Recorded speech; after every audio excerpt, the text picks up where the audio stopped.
नमस्कार, स्वागत है आपका द ट्रूथ 24 में।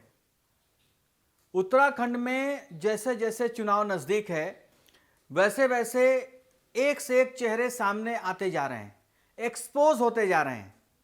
अब इसी में एक बड़ा नाम राष्ट्र स्तर के नेता हैं, सांसद हैं, पहले राज्यसभा सांसद थे, अब सांसद हैं, वो है अनिल बलूनी। अनिल बलूनी राष्ट्र मीडिया प्रभारी हैं। राष्ट्र मीडिया प्रभारी का काम क्या होता है और राष्ट्र मीडिया प्रभारी होता क्या है? राष्ट्र मीडिया प्रभारी भारतीय जनता पार्टी का, जब केंद्र में सरकार बीजेपी की है तो एक बहुत बड़ा और अहम पद है। राष्ट्र मीडिया प्रभारी का काम होता है कि बीजेपी यानी कि संगठन और मीडिया के बीच में समन्वय बनाकर रखना। अगर कोई विपक्षी पार्टी किसी तरीके का प्रेस कॉन्फ्रेंस कर रही है तो उसके जवाब में कौन सा प्रवक्ता कब बैठकर क्या बोलेगा, उसके अगेंस्ट में यह तय करना, एक पॉलिसी बनाना, एक सिस्टम तैयार करना कि कब टीवी पर क्या जाएगा, कौन सा प्रवक्ता कौन से स्क्रीन पर बैठेगा, यानी कि किस न्यूज चैनल पर बैठेगा, यह सब कुछ तय करता है राष्ट्र मीडिया प्रभारी। बहुत बड़ी पोस्ट होती है, बहुत अहम पद होता है और राष्ट्र मीडिया प्रभारी एक तरीके से फेस होता है सरकार का। एक तरीके से वो जो बोलता है वो सरकार की बात होती है, सरकार की ऑफिशियल लैंग्वेज होती है, सरकार का ऑफिशियल स्टेटमेंट होता है। उस पद पर बैठे हैं अनिल बलूनी। अब अनिल बलूनी की यह जिम्मेदारी होती है कि जहां जहां जिन जिन राज्यों में बीजेपी की सरकार है, केंद्र में बीजेपी की सरकार है, और वहां पर जितने भी अलग एजेंडे चलें, विपक्ष के उन एजेंडों के अगेंस्ट जवाब देना, उनका पॉइंटर्स निकालना और सरकार के खिलाफ जो भी चीजें चल रही हैं उसके ऊपर अपना काउंटर देना। काउंटर इतना मजबूत होना चाहिए कि विपक्षी धराशायी हो जाए। काउंटर देने के लिए उनके पास बहुत सारे औजार हैं, तरकश में बहुत सारे तीर हैं। अब राष्ट्रीय प्रवक्ता है उनके पास, सुधांशु त्रिवेदी जैसे तमाम बड़े बड़े राष्ट्रीय प्रवक्ता हैं जो बोलते हैं तो सामने वाले की बोलती बंद हो जाती है। लेकिन क्या राष्ट्र मीडिया प्रभारी को इतनी सुविधा मिलने के बावजूद भी वो राष्ट्र मीडिया प्रभारी का काम ठीक से कर पा रहे हैं? क्या उन्हें इस पद पर बने रहना चाहिए? 2017 से लगातार, जब अमित शाह बीजेपी के राष्ट्रीय अध्यक्ष थे और उसके बाद जब जेपी नड्डा बीजेपी के राष्ट्रीय अध्यक्ष बने, तब से लेकर अब तक वो राष्ट्र मीडिया प्रभारी के पद पर बने हुए हैं। अगर इतिहास उठाकर देखा जाए तो क्या राष्ट्र मीडिया प्रभारी के पद पर रहते हुए उन्होंने अपना काम ठीक तरीके से कर लिया है? क्या उन्होंने मीडिया को ठीक तरीके से मैनेज किया? मीडिया में बीजेपी के खिलाफ, सेंट्रल गवर्नमेंट के खिलाफ, स्टेट गवर्नमेंट के खिलाफ जो खबरें गई, क्या वो उसको मैनेज कर पाए? क्या वो उसको बैलेंस कर पाए? बहुत सारी खबरें ऐसी चली। अभी देखिए रिसेंटली यूजीसी को लेकर जो खबरें चल रही हैं, लगातार मीडिया बीजेपी के खिलाफ, केंद्र सरकार के खिलाफ जो खबरें चला रही है, उसमें क्या कर पा रहे हैं ये?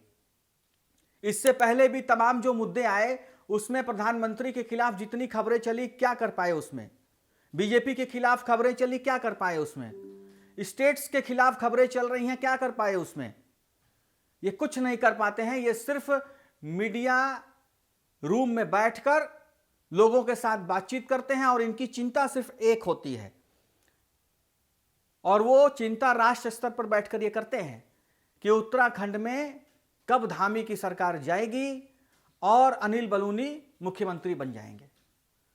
ये पिछले कई सालों से ये देखते आ रहे हैं। जब ये त्रिवेंद्र सिंह रावत की सरकार थी तब भी ये बीजेपी दफ्तर में बैठ के यही करते थे कि त्रिवेंद्र सिंह रावत की सरकार कब चली जाए, कब अनिल बलूनी मुख्यमंत्री बन जाए। त्रिवेंद्र सिंह रावत हटे और उनकी जगह दूसरा कोई मुख्यमंत्री बना, लेकिन इनको मौका नहीं मिला।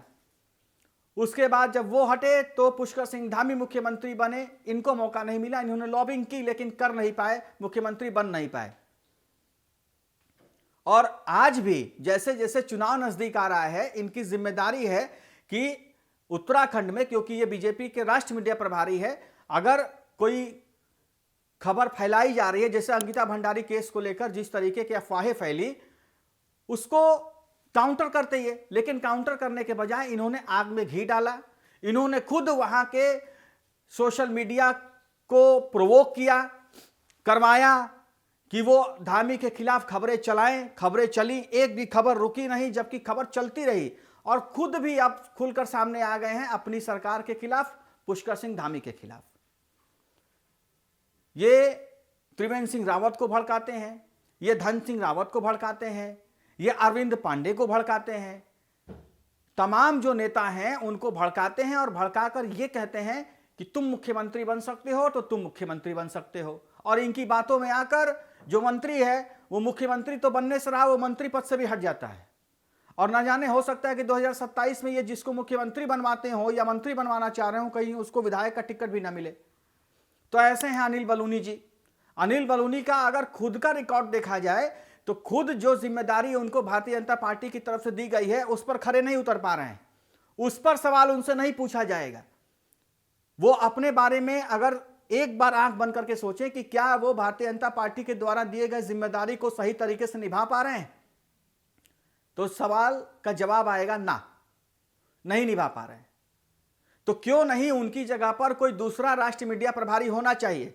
बीजेपी में जब से नितिन नवीन राष्ट्रीय अध्यक्ष बने हैं, एक युवा चेहरा राष्ट्रीय अध्यक्ष बना है, तब से 55 साल के इस व्यक्ति को क्यों राष्ट्रीय मीडिया प्रभारी होना चाहिए। इनकी जगह पर क्यों नहीं 40 से 50 साल के बीच में, मैं तो कहूं 50 साल भी क्यों, 40 से 45 साल के बीच का नया व्यक्ति, युवा व्यक्ति क्यों नहीं राष्ट्रीय मीडिया प्रभारी होना चाहिए, जो जोश के साथ पूरे होश में दम लगाकर 24 घंटे सातों दिन काम कर पाए बीजेपी के लिए। क्योंकि आने वाला चुनाव भारतीय जनता पार्टी के लिए क्रूशियल होता जा रहा है। जैसा देश में माहौल बन रहा है, उस माहौल की वजह से राष्ट्रीय मीडिया प्रभारी का काम भी बढ़ जाता है, क्योंकि उसको मीडिया भी मैनेज करना है, अपने प्रवक्ताओं के साथ बैठना भी है, मीटिंग भी करना है, काउंटर कैसे करना है, ये सारे नियम कानून बनाने हैं, ये सारा एक मोडस ऑफ ऑपरेंडी बनाना है, कैसे काम करना है। लेकिन इन कामों पर फोकस करने के बजाय अनिल बलूनी उत्तराखंड की सरकार को अस्थिर करने में लगे हुए हैं, पुष्कर सिंह धामी को बदनाम करने में लगे हुए हैं, वहां के विधायकों को भड़काने में लगे हैं, वहां के मंत्रियों को भड़काने में लगे हैं। और इनके इस काम पर प्रधानमंत्री नरेंद्र मोदी को और गृह मंत्री अमित शाह को संज्ञान लेना चाहिए कि एक राष्ट्रीय मीडिया प्रभारी अपना काम छोड़कर दूसरे स्टेट को अस्थिर करने में लगा हुआ है।